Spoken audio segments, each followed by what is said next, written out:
বিয়ে হলো জীবনের সবচাইতে বড় জুয়া। জীবনসঙ্গী ভালো হলে জীবনটা স্বর্গ, আর জীবনসঙ্গী খারাপ হলে জীবনটা নরকে পরিণত হয়ে যায়। Hello my lovely viewers, welcome to my channel Sathi's diary.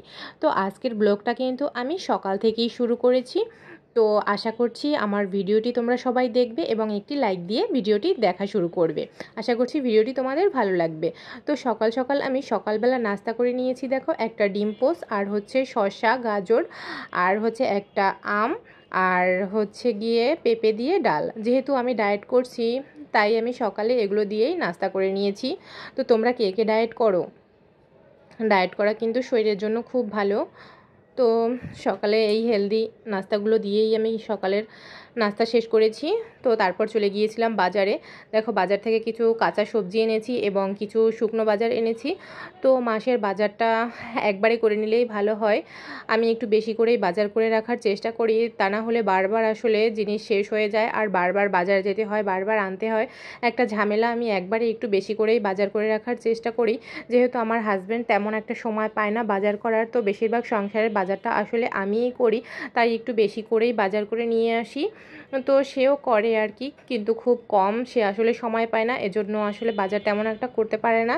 তাই আমি আসলে বাজার থেকে এগুলো কিনে এনে আসলে নুডলস বা সাবানের গুঁড়া কোনো কিছুর সাথে যদি ফ্রি কোনো কিছু থাকে সেটা কিন্তু আমার কিনতে বেশ ভালো লাগে। আর এই বালতিটা ছোট একটা বালতি, কিন্তু এত কিউট, আমার দেখে খুব ভালো লেগেছে। তাই এই বালতিটা দেখেই কিন্তু আমি এই সাবানের গুঁড়োটা এনেছি। এর আগেও একটা এনেছি, তারপরে আবারও একটা এনেছি। মানে বালতিটা আমার কাছে এত এত কিউট লেগেছে, ছোট একটা বালতি, এজন্য কিন্তু আমি বারবার এই সাবানের গুঁড়োটাই নিয়ে এসেছি। আচ্ছা দেখো, এই যে ঝুড়িটা, এটা কিন্তু আমি একটা নুডলসের সাথে পেয়েছিলাম। তো ডিম কিনে এনেছি, ডিমগুলো এখন ঝুড়িতে রেখে দিলাম। তো ডিমগুলো ধুয়ে তারপরে শুকিয়ে ভালো করে তারপরে কিন্তু ফ্রিজে আমি রেখে দিব। তো এখন এই যে মুগ ডাল কিনে এনেছি, মুগ ডাল, মুসুর ডাল, এগুলো আমি বক্সে ভরে নিচ্ছি। এগুলো আমি বক্সে ভরে তারপরে রেখে দিব। একটু বেশি করেই কিনে এনেছি যাতে অনেক দিন চলে যায়। এভাবে একবারে বেশি করে বাজার নিয়ে আসার পর বাজার গোছাতে আমার বেশ ভালো লাগে। যেহেতু একবারে বেশি করে বাজার নিয়ে এসেছি, আস্তে আস্তে করে আমি এভাবে বসে বসে কিন্তু সব বাজারগুলো সুন্দর করে গুছিয়ে তারপর রেখে দেই। বাজার গুছাতে আমার বেশ ভালোই লাগে। তো তোমরা কে কে বাজার গুছাতে পছন্দ করো অবশ্যই কিন্তু কমেন্ট করে জানাবা। তো এই শসাগুলো আমি এখন ফ্রিজে রেখে দিব। শসা, গাজর, যেহেতু ডায়েট করছি, ডায়েটের জন্য তো এগুলো কেনাই লাগে। আর দেখো, চিংড়ি মাছ কিনে এনেছি, বড় চিংড়ি। তো চিংড়ি মাছ আমার বাসায় সবসময় থাকে, সবসময় আমার চিংড়ি মাছ লাগে, কারণ আমি চিংড়ি মাছ দিয়ে বিভিন্ন সবজি রান্না করি। চিংড়ি মাছ না হলে আর কি সব সবজি রান্না করা যায় না, সব সবজি চিংড়ি মাছ ছাড়া খেতে ভালোও লাগে না। তাই এই যে চিংড়ি মাছগুলো একটু ধুয়ে নিচ্ছি। চিংড়ি মাছগুলো একটু ধুয়ে কিন্তু আমি তারপরে বেছে নিয়েছি। দেখো, তো চিংড়ি মাছগুলো আমার বাছা হয়ে গিয়েছে। তো আজকে সারাদিন আমার অনেক কাজ, যেহেতু আমাদের বাসায় আমি আর আমার হাজব্যান্ডেই থাকি, আর কেউ থাকে না, সেহেতু বাসার সব কাজ, মানে বাসার কাজ, বাইরের কাজ, সবগুলো আসলে আমার একাকেই সামলাতে হয়। সব কাজ আমার একাই করতে হয়, তাই আমার উপরে একটু বেশি প্রেশার পড়ে যায়। অনেক তো কাজ থাকে সংসারে, ঘরের বাইরের দুটো কাজই আসলে আমাকে সামলাতে হয়। আর দেখো, কিনে এনেছি ইলিশ মাছ, মোটামুটি একটু বড় সাইজের ইলিশ মাছ। ইলিশ মাছ আর চিংড়ি মাছ কিন্তু আমার বেশ পছন্দের। তোমাদের কার কার ইলিশ চিংড়ি পছন্দ? ইলিশ চিংড়ি পছন্দ করে না এমন মানুষ কিন্তু খুবই কম দেখা যায়। সবারই কিন্তু কম বেশি ইলিশ মাছ আর চিংড়ি মাছ খুব বেশি পছন্দের। আমার তো ভীষণ ভীষণ পছন্দের। ইলিশ আর চিংড়ি হলে আমার তো আর কিছু লাগেই না। ইলিশ ভাজা আর পান্তা ভাত খেতে আমার যে কি মজা লাগে কি আর বলবো। পান্তা ভাত খেতে আমি ভীষণ পছন্দ করি। কড়াইয়ে ইলিশ ভাজা দিয়ে পান্তা ভাত খেতে কিন্তু আমার সব থেকে বেশি ভালো লাগে। তো ইলিশ মাছ কিন্তু আমি কেটে ধুয়ে একদম পরিষ্কার করে নিয়েছি। দেখো, আমার ইলিশ মাছ ধোয়া শেষ। তারপরে কিন্তু আমি এই ইলিশ মাছগুলো সব প্যাকেটে করে এখন ফ্রিজে রেখে দিব, কারণ এখন আর এই ইলিশ মাছ, চিংড়ি মাছ কোনোটাই আমি রান্না করব না। এখন আমি অন্য কিছু রান্না করব, যেহেতু ঘরে মানে আগের কিছু সবজি আছে, তো সেগুলোই আমি আজকে রান্না করব। তো মাছ ধোয়া কাটার পরে কিন্তু আমি রান্নার জন্য সবজি টবজি কেটে নিয়েছি, তো সেগুলো আর ভিডিও করা হয়নি। তো সেই সবজিগুলো আর ভিডিওতে দেখানো সম্ভব হয়নি। দেখো আমি কি কি রান্না করেছি, তো সেগুলোই আজকে তোমাদের সাথে শেয়ার করছি। এই যে দেখো আমি রান্না করেছি এই যে ওটস দিয়ে এই সবজিটা রান্না করেছি, যে সবজিটা আমি খাই। এই সবজিটা কিন্তু তোমরা যে কোনো সময় সকালে, দুপুরে বা রাতের খাবারে রাখতে পারো যারা ডায়েট করো। আর দেখো চিচিঙ্গা ভাজি করেছি ডিম দিয়ে চিচিঙ্গা ভাজি খেতে আমার হাজব্যান্ড ভীষণ পছন্দ করে, আমি তেমন একটা পছন্দ করি না, তো আমার একদম খারাপ লাগে না, মোটামুটি ভালোই লাগে। আর আসলে রান্না করেছি এই যে চিংড়ি মাছ দিয়ে করলা তরকারি। গরমের মধ্যে এখন যে প্রচণ্ড গরম পড়েছে, এই গরমে কিন্তু একটু হালকা পাতলা সবজি তরকারি খাওয়াই খুব ভালো। পাতলা ঝোল বা করলা তরকারি কিন্তু গরমের জন্য ভীষণ উপকারী। এমনিতেও করলা তরকারি খাওয়া কিন্তু খুবই ভালো।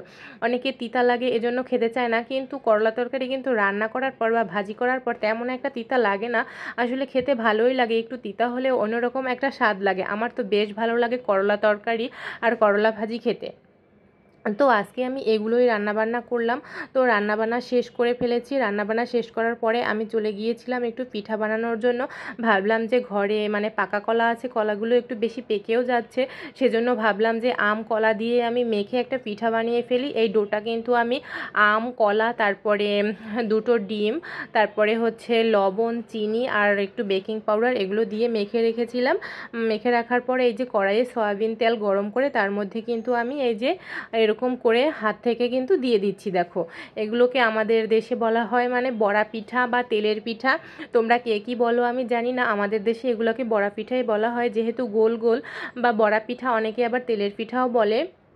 তো তোমরা কে কী পিঠা বলো অবশ্যই কিন্তু কমেন্ট করে জানাবে। তো এই যে দেখতে পাচ্ছ গরম তেলের মধ্যে কিন্তু আমি দেখো পিঠাগুলো আস্তে আস্তে দিয়ে দিচ্ছি। এই পিঠাগুলো কিন্তু দিলে পরে আস্তে আস্তে এপাশ ভাজা হয়, আবার কিন্তু ঘুরে ঘুরে নিজে নিজেই মানে ভাজা হয়ে থাকে। এক পাশ ভাজা হলে পিঠাগুলো এমনিই ঘুরতে থাকে নিজে নিজে। তারপরেও খুন্তি দিয়ে নাড়াচাড়া করে দিতে হয় যে পুরো সব পাশটা দাগ লাগার জন্য। এই যে পিঠাগুলো কিন্তু আমি তেলের মধ্যে এই যে সুন্দর করে দিয়ে দিচ্ছি। তারপর দেখো পিঠাগুলো ভাজা হচ্ছে। পিঠাগুলো কিন্তু সুন্দর একটা কালার আনতে হবে, আর আস্তে আস্তে কিন্তু এভাবে খুন্তি দিয়ে নাড়াচাড়া করে দিতে হবে। যেহেতু প্রথম আমি ভাজা দিয়েছি সেহেতু একটু মানে দাগ লাগতে সময় লাগছে, লাল লাল দাগ লাগলে তারপরে কিন্তু আমি পিঠাগুলো নামিয়ে নেব। তো তোমরা কে কে এই পিঠা বানাও এবং এই পিঠা কে কে খেতে পছন্দ করো? আমার তো বেশ ভালোই লাগে। আমি একমাত্র এই পিঠাটাই একটু বানাতে পারি, তাই বারবার এই পিঠাটাই বানাই, কি আর করব। যেহেতু এই পিঠাটাই পারি আসলে, সেহেতু আমার মাঝে মধ্যে এই পিঠাটাই বানানো হয়। দেখো কত সুন্দর কিন্তু কালার চলে এসেছে, লাল লাল দাগ লেগে গেছে। তারপর কিন্তু আমি পিঠাটা তুলে নিব। এইভাবে পিঠাটা তুলে নিব আমি সব সময় এভাবে এই ছাঁকনির সাহায্যেই পিঠাটা তুলে নেই। আস্তে আস্তে করে এভাবে মানে এই ছাঁকনিটায় তুলে তারপর আস্তে আস্তে এরকম নাড়াচাড়া করার পরে কিন্তু তেলটা আসলে পড়ে যায়, তেমন একটা তেল থাকে না এই পিঠায়। এভাবেই করে আমি এই পিঠাটা ভাজি করি। এই যে দেখো এভাবে করে করি। তারপরে আমি এই যে উঠিয়ে নিলাম, সব পিঠাগুলো আমার কিন্তু উঠানো হয়ে গিয়েছে। দেখলে তো কিভাবে আমি পিঠাগুলো ভেজে নিলাম। এভাবে করে কিন্তু আমি সবসময় এই পিঠাগুলো ভেজে থাকি। এই যে দেখো আমার কিন্তু এতগুলো পরিমাণে পিঠা হয়েছে, তো অনেকটা পিঠেই হয়েছে। তো এই পিঠাগুলো আজকে মজা করে খাওয়া যাবে। তোমরাও চলে আসতে পারো যদি খেতে চাও এই পিঠাগুলো। তো আজকের আর বেশি কিছু বলছি না, আজকের ভিডিওটি এখানেই শেষ করছি। সবাইকে অসংখ্য অসংখ্য ধন্যবাদ জানিয়ে আজকের ভিডিওটি শেষ করছি। তোমরা সবাই অনেক বেশি ভালো থাকবে আর অনেক অনেক সুস্থ থাকবে। তো দেখো পিঠা বানানোর পরে আমি একটা খেয়ে দেখছিলাম কেমন মজা হয়েছে, কিন্তু খেতে কিন্তু বেশ মজা হয়েছে। আমি খেয়ে দেখছি গরম গরম ভীষণ মজা হয়েছে, তাই তোমাদের সাথে একটু শেয়ার করলাম। তো সবাই ভালো থাকো, সবার সুস্থতা কামনা করছি। আশা করছি সবাই আমার চ্যানেলের পাশে থাকবে। ধন্যবাদ সবাইকে আবারও ভিডিওটি দেখার জন্য।